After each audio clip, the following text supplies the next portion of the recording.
Good evening, fellow Americans. I'm here to talk about the United States presidential elections. First, I'm going to talk about the different candidates, many of whom you may not have heard about, but let's start with the two main ones that you definitely have heard about. Hillary Clinton and her running mate, Tim Kaine. What are their main points? What are their main goals? Amongst their main goals, there are equal pay for equal jobs. They talk a lot about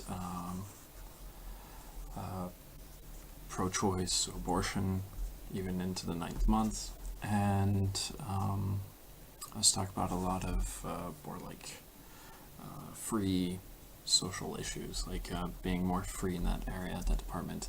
On foreign affairs, Hillary Clinton was Secretary of State, so she can claim the most experience, but having been part of the Obama administration, she was part of arming rebels in Syria, bombing Libya and getting rid of Gaddafi and other dictators, and letting groups like the Muslim Brotherhood or ISIS take control of huge swathes of land in those countries. We're also getting involved in Yemen at the moment, just to point that out. So that's a little take on foreign policy there. A lot of leave when things are calm and then they get worse, or go into places that are calm and make them worse. So that foreign policy there. By the way, my name is Philip Cripe. I am a French politician. I am also a webmaster, and living abroad, being an American citizen, looking at this election, trying to be as clear as possible. I don't want to change your mind, I just want to put things in perspective. There's a big issue because of her job at the Secretary of State to do with Benghazi and getting American citizens killed, including an ambassador to Libya who asked repeatedly to be taken away from that place or to get more security, and that didn't happen. So that's there are a lot of issues there. There's also the Clinton Foundation receiving money from donors from abroad, like governments and princes and so forth. Countries like Qatar and Saudi Arabia, countries that have been supporting and financing terrorism within and throughout the Middle East and the rest of the world. And she has ties with the Muslim Brotherhood. As she has analysts and people giving her advice that are part of that group. And she's also very close to a lot of issues. She's changed her mind on a lot of issues, including gay marriage and other things like that through the ages. Kaine was a missionary. He's a bit more center, I guess, for the Democratic Party. She kind of brought him in for that. He's kind of a calm character. Anyhow, that's the Democratic Party and the Democratic tickets. Close those. Next, let's move on to the main competition. And yes, we're going to talk about this guy and this guy. So we have Donald Trump over here. Has a huge company, businessman, has been pushed to run for office multiple times. He almost did it last time around, then pulled out or chickened out, depending on how you see things at the time. And this time he went through with it. He was polling 1% originally in the polls for the primaries. He won the Republican primaries with a lot of opposition and still came out on top. He's not been a politician. He's called for a lot of interesting things. Where to start? I can say for sure he's not always honest. He doesn't always say things the way they are. And he says, believe me a lot and things like that. And it's going to be great, or it's awful, or he talks a lot like that. But three things. First of all, he's a businessman. He's not a politician. Secondly, he's worked with countries around the world, so his foreign view, which is something I care about a lot, doesn't come from speaking with world leaders, dictators, and people with crazy interests, just businesses across the world of different kinds, and people he's worked with building buildings across, like overseas and across the world. So his take on things is a bit different. He sees Islamic terrorism as a threat that needs to be dealt with drastically. He's talked about that at length. He's talked about illegal immigration a lot. And he's talked about helping veterans a lot. One of the things that sets him aside from Hillary Clinton is that when the president of Mexico invited them both to meet with him, he went. They talked. And he's talked a lot about building a wall along the Mexican border that the Mexicans would pay for. The Mexican president said no in very vulgar terms. That would never happen. But when they talked about illegal immigration going into Mexico from Central America, and the idea being that the United States would then help Mexico deal with that, and Mexico would help deal with drugs and illegals, etc., going into the United States. It'd be a lot easier for Mexico if their southern border was looked after, and it's also quite smaller than the Mexican-American border. So, I don't know, that's something interesting to point out. Another thing that I should point out is that Mike Pence is a politician. He's the governor of Indiana, and he has been a very, compared to Trump or any candidate or vice presidential candidate, he's been the most straightforward and honest candidate on any side. I think I can say that objectively. He avoids subjects that he just can't defend instead of lying about them, which is a nice change. But anyhow, so he would be in charge of the Senate if Trump were elected, which is something interesting to think about, is that the vice president is someone that sits in the president of the Senate seat. That's his role once he's elected. It's part of the ticket. Just a bunny trail here. If you haven't seen Mr. Smith Goes to Washington, you should watch that. It's a very good film on corruption in politics and so forth. So you have those two, and Trump's used business laws and loopholes to avoid bankruptcy and other problems and make a huge profit, which is something that was vaguely talked about during the debates, but they didn't talk about getting rid of loopholes. I believe mostly because both he and Hillary Clinton and a lot of their friends have used those loopholes, and there are more loopholes than what they talked about that they should work on. But that wasn't even spoken about during this election for some reason. No one brought it up, not the journalists, not the candidates. So let's move along, because we have others to go through. Yes, you might recognize this fellow here and this guy here.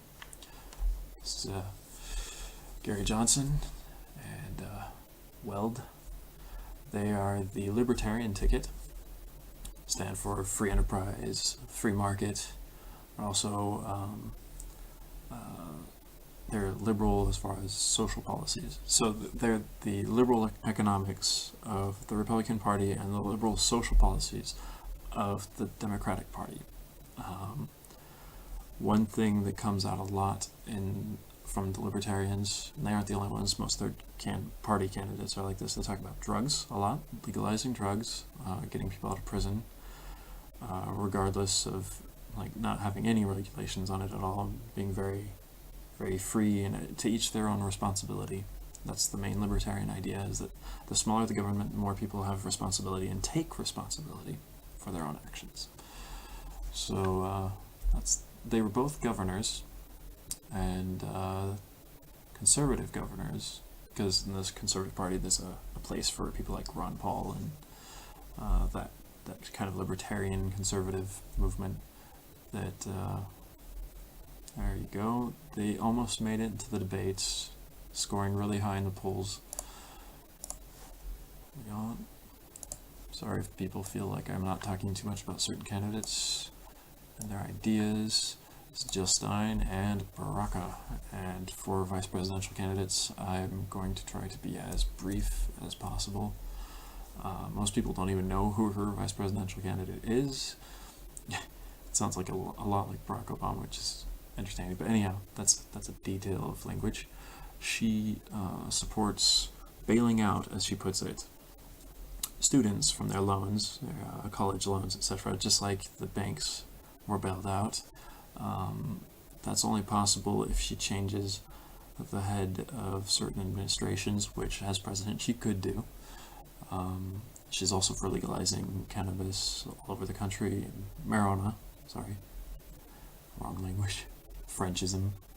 It still works. But, so there's that. Other than that, a lot of her policies are more the way Democrats would be. These are the Greens, so ecology, renewable energy, things like that. Recycling, some big things. Saving the planet from pollution. The how and all of that isn't always the same for each candidate, but that's the global idea. That she's trailing in fourth, but doing pretty good. I think they might have had an effect on the debate. So there's the Green Party.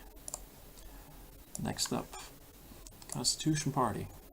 Darrell Castle and Scott Bradley, and most people have never heard of them because of the media in the United States.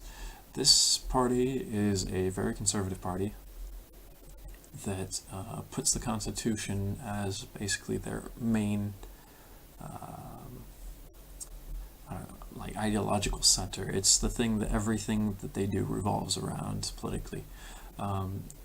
If their goal, they're kind of like the libertarians in the sense where they minimize everything, but they minimize it within the bounds of the Constitution. If it's not in the Constitution, leave it to the states. If it's in the Constitution, abide by the Constitution as clearly and as originally as proposed by the Founding Fathers as possible, without going back on the amendments and so forth. Like, we're not going to go back to slavery and stuff like that. But at least they're clear on the legal side of things. They're one of the major parties, and they have been for the last few elections, in the sense that they're one of the major third parties. So there you go. Next, here's an independent who's pulling quite high in Utah. This is Evan McMullen and Mindy Finn. You're going to notice that I pulled up these pictures on either Twitter or their actual page, because I couldn't find very many pictures readily available elsewhere. So Evan McMullen is a Mormon, a Republican from Utah. He used to be a CIA operative, who's now running as an independent for these elections.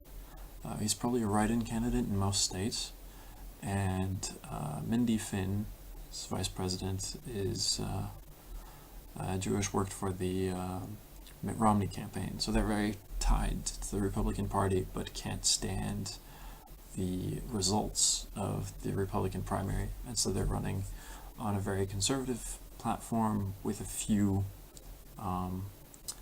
religious liberty especially is important to them, with a few little changes, and including the rights of Muslims to come to this country because of something Trump said.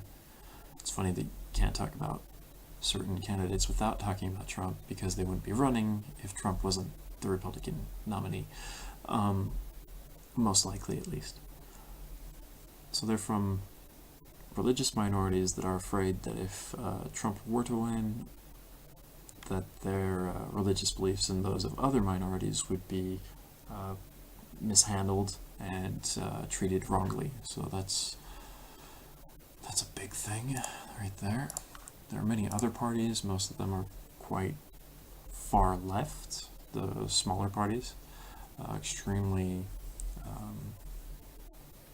socialist or communist or anarchist or anarcho-communist, and a mix of all of the above.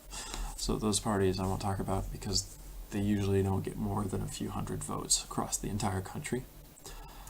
So that's something I will leave out, but I just wanted to say that they do exist. So now let's get down to these latest polls. This is from the British newspaper Telegraph. All of these states in red are probably going to vote for Donald Trump, according to polls.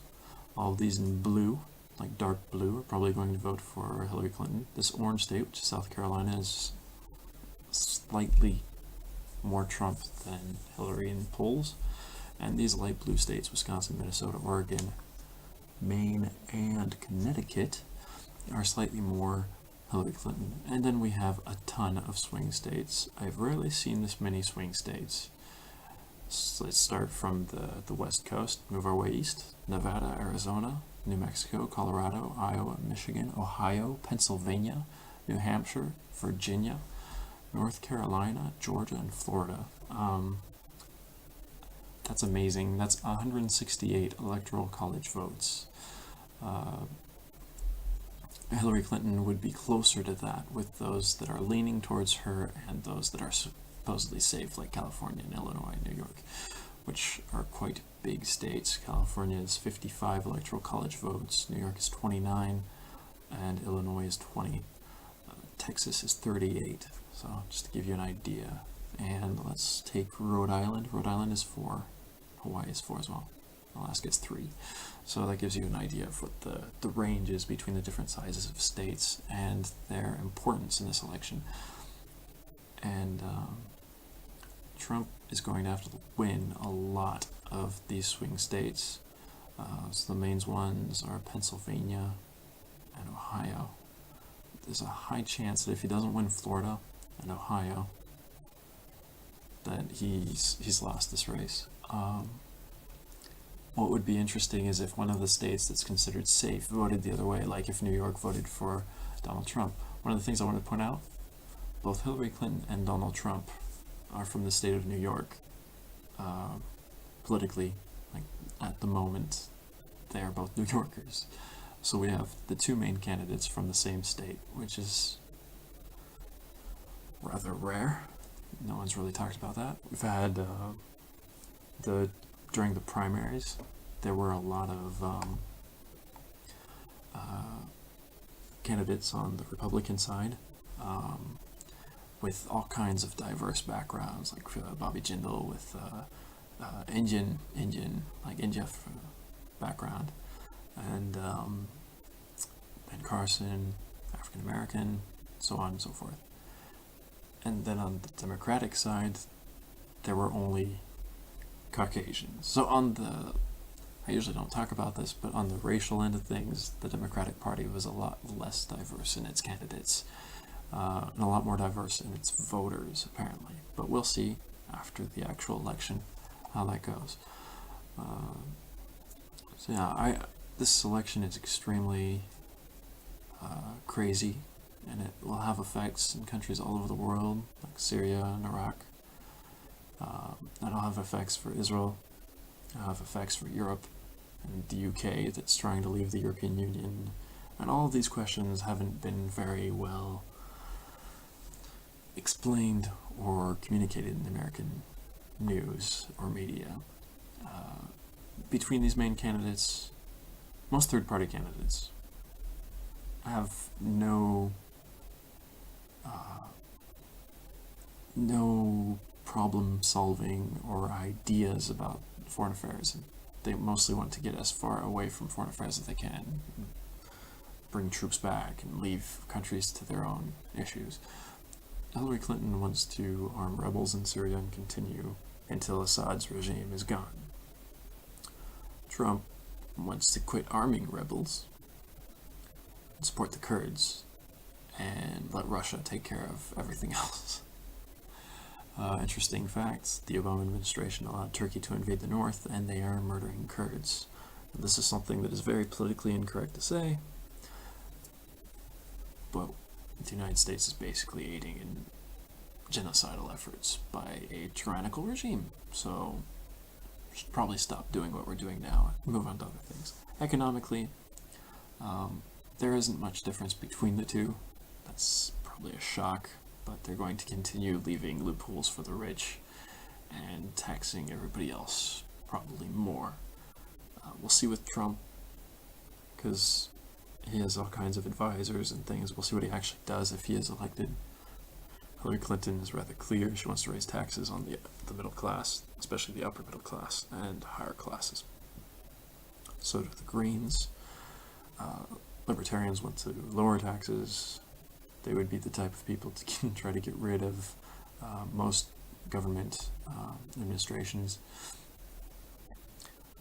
On green issues, Trump and Hillary are pretty much on par, even though Trump says it's climate change is something that doesn't really exist. He's only said that more recently, so I'm not sure exactly what he believes as an individual about that, as he kind of says whatever goes through his head at the time. So this election is going to be extremely complicated. The whole world is watching and they're very confused, but there are two things I want to say that are more important than this actual election. Let's go back to the primaries. When you have a swathe of many interesting candidates with many different ideas and ideals and offering different tax systems, offering to clean up the energy in the American countryside and clean all kinds of things up, less corruption and all these things, and you end up with these two candidates. What happened? And my idea is that most people didn't pay attention to the primaries, didn't vote in the primaries,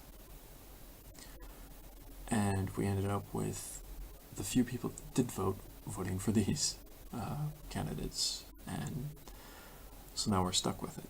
The problem is the United States is a democracy. Whoever wins fair and square, hopefully without any tampering or intervention, and it doesn't last forever. But for the next round, in 4 years, get out, get involved in the primaries. Whichever party you feel closer to, go to that primary, get involved, do what you have to do, but don't let random people that you don't know choose the people you're going to be able to vote for on election day. That's why you don't want to vote on election day, is because you didn't vote during the primaries. You didn't support someone that you believed in. If you do vote during election day, you're voting for the least of several evils, at least 5 or 6, instead of voting for someone you actually believe in. For most people. Many people are completely behind their candidate, third-party candidate, main candidate, doesn't matter. They're completely behind them. They have lost all sense of objectiveness and have thrown their lives in with this race. You need to be very careful to stay grounded, not lose yourself in this election, no matter the results. So yeah, Philip Cripe. This was my calm analysis of the United States 2016 elections, and it's 45 past midnight where I am in France, so it's not yet voting day for you in the United States. Bye for now.